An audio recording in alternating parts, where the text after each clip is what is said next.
साथ में है जो कंपटीशन एग्ज़ाम के अंदर कंडक्ट करवाते हैं इन्विजिलेटर यानी वीक्षक, उनसे जानेंगे कि किस तरह से नॉर्मलाइज़ेशन कट ऑफ रहेगी, डॉक्यूमेंट कौन-कौन से चाहिएंगे। So hello guys welcome back to new video session स्वागत, वेलकम, अभिनंदन, बहुत सारा प्यार आप तमाम साथियों का। उम्मीद करता हूँ कि आप सभी साथी स्वस्थ होंगे, मस्त होंगे, ज़बरदस्त ज़िंदाबाद होंगे। अपने पढ़ाई को भी बड़ी बेहतरीन ढंग से एन्जॉय कर रहे होंगे, ना कि पढ़ रहे होंगे। और प्यारे साथियों जो रिजल्ट का माहौल बड़ा ही शानदार बना हुआ है। आलोक राज भाई साहब ने भी बहुत सारे ट्वीट डाले, कभी मार्च के प्रथम सप्ताह की बात हुई, कभी अप्रैल के मार्च के लास्ट तक की बात हुई और जो संभावित तिथि थी वो 3 अप्रैल थी। अब कहीं न कहीं ये लग रहा है कि 3 अप्रैल को ही आएगा। 3 अप्रैल को प्यारे साथियों आपका रिजल्ट आ जाएगा। अपने साथ में है जो कंपटीशन एग्ज़ाम के अंदर कंडक्ट करवाते हैं इन्विजिलेटर यानी वीक्षक, उनसे जानेंगे कि किस तरह से नॉर्मलाइज़ेशन कट ऑफ रहेगी, डॉक्यूमेंट कौन-कौन से चाहिएंगे। इसके अलावा आपको डॉक्यूमेंट वेरिफ़िकेशन कहाँ पर होगा, किन डॉक्यूमेंट में आपको दिक्कत आ सकती है, बनवाने कहाँ से है, तमाम सवालों पर लास्ट तक ज़रूर देखना। पहली बार आए हो तो सब्सक्राइब कर लेना और आपके कितने नंबर बन रहे हैं और कौन-सी पारी में थे, कमेंट करके ज़रूर बताना, वहाँ पर आपको रिप्लाई मिल जाएगा। वीडियो के पहले ही कमेंट में टेलीग्राम का लिंक दिया हुआ है। वहीं पर जो पशु परिचर का रिजल्ट है, सबसे पहले उसी ग्रुप में आपकी पीडीएफ आएगी। सर पीडीएफ तो हर जगह आ जाएगी, साइट पर आ जाएगी, लेकिन प्यारे साथियों एलडीसी की तरह आएगी तो उसमें सर्च नहीं कर पाओगे आप। वो पीडीएफ मॉडरेट करके अपन दोबारा से डालेंगे जो सर्चेबल होगी। इसलिए आपका पहले से ही ग्रुप के अंदर होना ज़रूरी है और बाकी रिजल्ट आएगा तब अपन लाइव तो होंगे ही। अपने साथ में कुलदीप चौधरी जो वीक्षक हैं, जुड़े हैं। सर स्वागत आपका।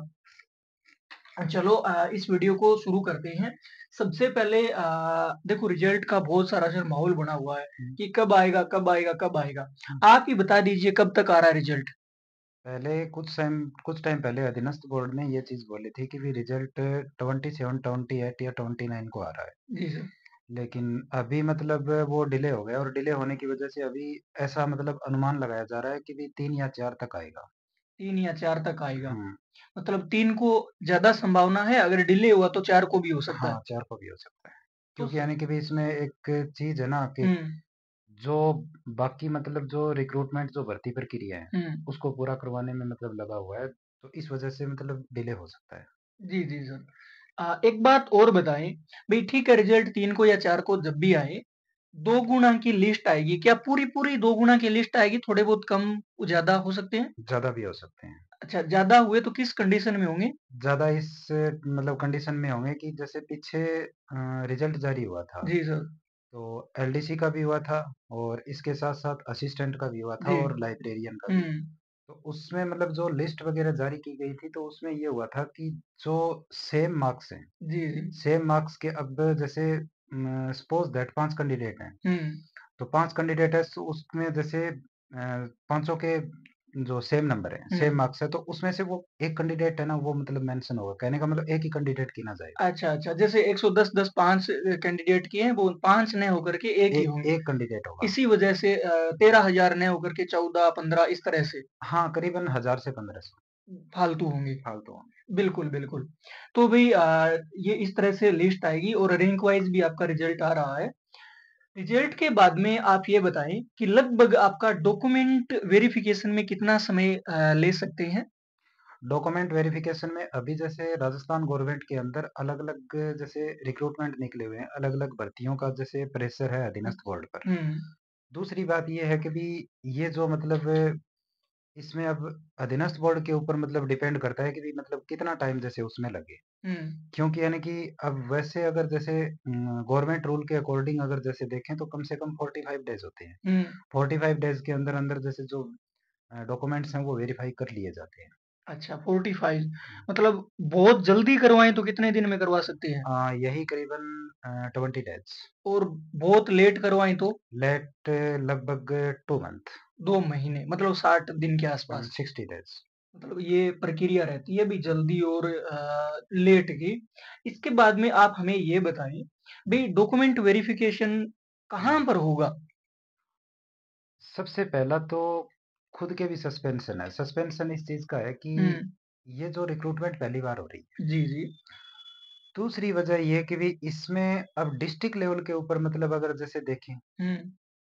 तो या तो मतलब जैसे डिस्ट्रिक्ट कलेक्टर के पास में भी हो सकते हैं। मैं ये नहीं कह रहा होंगे, हुँ, मैं हुँ। ये कह रहा हूँ हो सकते हैं, बिल्कुल संभावित है। संभावित है। हुँ, दूसरी बात ये है कि भी इसमें अगर फिर हेडक्वार्टर में भी हो सकते हुँ, हैं। अगर चाहें तो हेडक्वार्टर में भी हो हुँ, सकते हैं और चाहे तो डिस्ट्रिक्ट लेवल पे भी हो सकते हैं। डिस्ट्रिक्ट लेवल की मैं क्यों बता रहा हूँ? क्योंकि जैसे पीछे रेट का हुँ, और अदरवाइज़ जैसे एलडीसी का, हुँ, इनका जो मतलब डीवी हुआ था, हुँ, डॉक्यूमेंट वेरीफाई हुआ था, हुँ, तो वो डिस्ट्रिक्ट कलेक्टर के पास ही हुआ था। यानी कौन से डिस्ट्रिक्ट कलेक्टर? कि जैसे सपोज़ दैट कि वह कोई बंदा या फिर कोई भी मतलब कैंडिडेट्स अगर सिलेक्टेड होता है और हुँ, उसकी जैसे पहली पोस्टिंग आती है जैसे जयपुर, हुँ, या फिर उसकी पहली पोस्टिंग आती है जैसे गंगानगर, हुँ। तो गंगानगर का जो डिस्ट्रिक्ट कलेक्टर है वो उसके डीवी है, वो मतलब डीवी जो वेरीफाई करेगा। जी, जी सर। हाँ, वही उसको मतलब जैसे अपॉइंटमेंट लेटर देगा डीवी हुँ। करने के बाद। ज़्यादा संभावना कौन-सी लग रही है डिस्ट्रिक्ट वाली या जयपुर में एक ही जगह? इसमें अगर जैसे ज़्यादा देखें तो लगभग अगर बच्चे ज़्यादा हुए, हुँ, लगभग जैसे 15 से 16 हज़ार के आसपास, हुँ, क्योंकि यानी कि अगर वो सेम नंबर वाले अगर हुँ। जैसे हुए, तो इसमें डिस्ट्रिक्ट लेवल पे या फिर संभाग स्तर पर भी हो सकते हैं। अच्छा। और फिर अगर जैसे ज़्यादा अगर अधीनस्थ बोर्ड के ऊपर अगर प्रेशर नहीं हुआ, हुँ। तो वो हेडक्वार्टर भी बुला सकता है। भई हेडक्वार्टर बुला लेंगे, 1-2 दिन में करवा लेंगे, 1 दिन नहीं करवा हाँ, कर हाँ, भी। तो उसमें वो मतलब क्या है कि अब कई बार मतलब कई एग्ज़ाम्स होते हैं। अब हुँ, ये जैसे आरएएस है हुँ, या राजस्थान एसआई है, हुँ, जो मतलब बी लेवल की, हुँ, यानी जैसे जो बी लेवल की मतलब या सेकंड ग्रेड लेवल की हुँ, जितनी भी जैसे पोस्ट हैं, हुँ। तो उसमें मतलब क्या होता है कि ये सारा का सारा मतलब हेडक्वार्टर में होता है। और इसमें ये मतलब नेम वाइज़, जी, जी। हाँ, नेम वाइज़ होता है कि इसमें मतलब जैसे ए से ए से जैसे डी तक, हुँ, और जैसे इतनी तारीख को दे दिया, और इसके साथ-साथ जैसे यानी कि फिर ई से मतलब लेकर हुँ। और एफ तक इतनी तारीख को दे दिया। अल्फ़ाबेट के ग्रुप बना-बना हाँ, करके ग्रुप, करवा हाँ, लेते हैं। हाँ, करवा लेते हैं। इसके बाद में ये बताएँ भी ठीक है, रिज़ल्ट आ जाएगा, लिस्ट आ जाएगी, जगह पता चल जाएगा, लेकिन डॉक्यूमेंट कौन-कौन से तैयार करें तो अभी से करें? इसमें मतलब अपनी क्वालिफ़िकेशन के अकॉर्डिंग सारे के सारे जो डॉक्यूमेंट्स हैं, हुँ, वो ले जाने होंगे। हुँ, दूसरी बात ये है कि भई अब इसमें क्या होता है कि भई बच्चे 10th पास रिक्रूटमेंट है ये। हुँ, 10th पास रिक्रूटमेंट है, तो उसमें क्या होता है कि भई ये ग्रेजुएशन पास आउट या पोस्ट ग्रेजुएशन दिखा देते हैं। हुँ, तो अगर यानी वो बच्चे के ऊपर डिपेंड करता है कि भी वो मतलब 10th पास ही मतलब रखना चाहे या फिर ग्रेजुएशन हुँ, या पोस्ट ग्रेजुएशन दिखाना चाहे। हुँ। जो इसमें फ़ायदा फॉर्म होता है। फिल अप के टाइम में जो आपने क्वालिफ़िकेशन दिखाई है, वो सारी हाँ, और इसमें एक चीज़ होती है हुँ, कि इसमें ये होता है कि अगर बंदा अगर जैसे या फिर अगर कोई कैंडिडेट्स हुँ, या कोई छात्र हुँ, अगर 10th पास दिखाए, हुँ, तो उसमें ये है कि भी वो सेम पोज़ीशन पे भी मतलब हो सकता है। हुँ, दूसरी बात ये है कि भई अगर जैसे कोई छात्र या कोई स्टूडेंट्स हुँ, अगर ग्रेजुएशन या पोस्ट ग्रेजुएशन दिखा रहा है, हुँ, तो ज़ाहिर-सी बात है कि भई वो अपने मतलब फ्यूचर के लिए या फिर फ्यूचर को सेव करने के लिए दिखा रहा है। हुँ, हुँ, फ्यूचर सेव का मतलब होता है कि प्रमोशन। हुँ, प्रमोशन। हुँ। भई ज़्यादा अनुभव एक्सपीरियंस डिग्री, डिप्लोमा होंगे तो ज़्यादा चांस रहेंगे। हाँ, और इसमें हुँ, फिर ये है ना कि भई अब हुँ, जैसे डॉक्यूमेंट्स के अलावा जो चरित्र प्रमाण पत्र, हुँ, तो चरित्र प्रमाण पत्र है वो भी बनेगा। हुँ, और रही बात चरित्र प्रमाण पत्र कहाँ से बनेगा, हुँ, तो ये जिस भी मतलब छात्र के जो पुलिस थाना या चौकी लगती है, हुँ, वहाँ से अप्लाई करवा दो। और किसी भी कैफ़े की दुकान के ऊपर मतलब ई-मित्र वगैरह की दुकान के ऊपर जाओ, वो खुद अप्लाई कर देगा और चरित्र प्रमाण पत्र बनकर आएगा पुलिस स्टेशन में या पुलिस चौकी में। हुँ, और वहाँ पर जैसे यानी जो चरित्र प्रमाण पत्र जारी किया जाएगा, हुँ, उस टाइम उसके यानी वो जहाँ का जो रेज़िडेंस है, हुँ, वहीं रेज़िडेंस के 2 गवाह चाहिए। अच्छा। हाँ, 2 गवाह चाहिए कि भई हुँ, हाँ, हम इस बंदे को या फिर हम इस लड़के को, इस लड़की को जानते हैं। मूल रूप से जैसे फटाफट से बताइएगा कि कौन-कौन से ऐसे जो ऐसे 10वीं 12वीं इस हाँ, तरह से? अब जैसे 10th की हो गई, हुँ, 12th की हो गई, हुँ, ग्रेजुएशन हो गई, हुँ, और इसमें 3 ले लो आप रेज़िडेंस। हुँ, 3 रेज़िडेंस मतलब बोले तो मूल निवास, हुँ, और इसके साथ-साथ एक ले लो आप वोटर आईडी, हुँ, एक ले लो आधार कार्ड, हुँ, और एक ले लो चरित्र प्रमाण हुँ, पत्र। और इसके साथ-साथ अगर कोई जो ये आता है कि भी जैसे भी जनरल कैटेगरी में ऐड हो गया और हुँ, जिसका मतलब फैमिली बैकग्राउंड है वो मतलब स्ट्रॉन्ग है, हुँ, तो वो मतलब जैसे आय प्रमाण पत्र भी लगाओ। या फिर उसके मतलब जैसे जो इनकम टैक्स पे करता है, हुँ, तो टैक्स पे करता है तो उसकी मतलब स्लिप है वो भी लगा सकता है। हुँ। बिल्कुल, ये आपके डॉक्यूमेंट वगैरह थे। बहुत बड़ा सवाल है, हुँ। सबसे डिमांडेबल सवाल है, हाँ। चाह रहे हैं, वीडियोज़ चल रही हैं, कितने नंबर पर चयन होगा? इसमें सर एक लिस्ट लाया हूँ मैं बनाकर। ज़रूर। हाँ, तो इसमें मतलब जैसे जनरल कैटेगरी के अगर देखें ना, हुँ, तो 116 से 118 नंबर के बीच, बिल्कुल सर।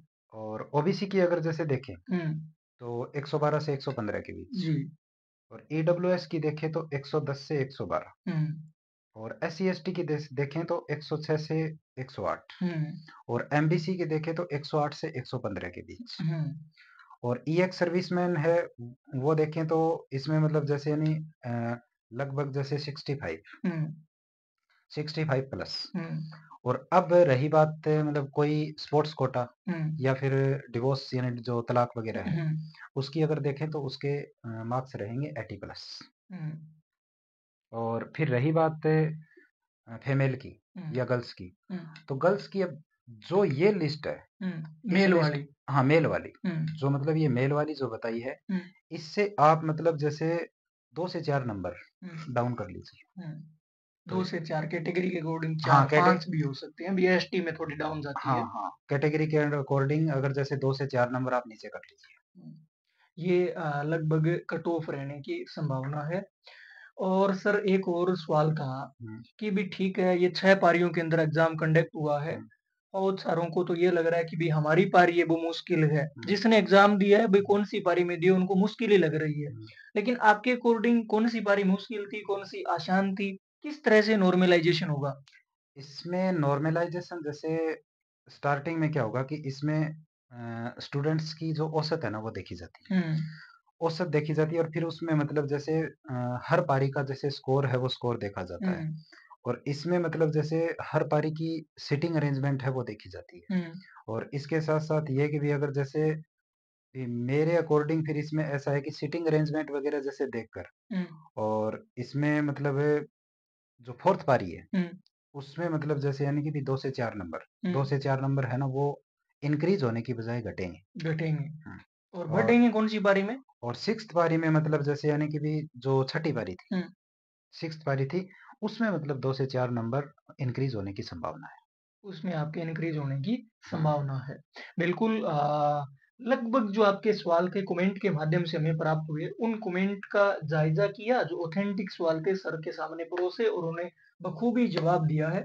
उम्मीद है प्यारे साथियों ये वीडियो सेशन आपको बहुत शानदार, ज़बरदस्त, ज़िंदाबाद लगा होगा, हेल्पफुल भी होगा, जानकारी मिली होगी।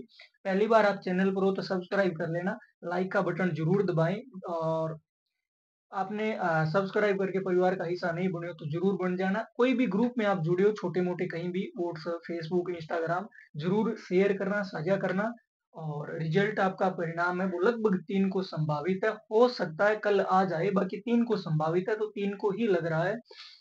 बाकी आलोक राज जी आपको बता देंगे। उम्मीद है आप सभी शानदार, ज़िंदाबाद, ज़बरदस्त होंगे। मिलते हैं नए वीडियो सेशन के अंदर। आज के लिए इतना ही। सर आपने समय दिया आपका बहुत-बहुत आभार, धन्यवाद और अगर रिजल्ट आने के बाद अगर आपके इस वीडियो के नीचे कमेंट रहे तो सर से एक बार और पुनः आपको रूबरू करवाएँगे। तब तक के लिए शुक्रिया, जय हिंद, वंदे मातरम।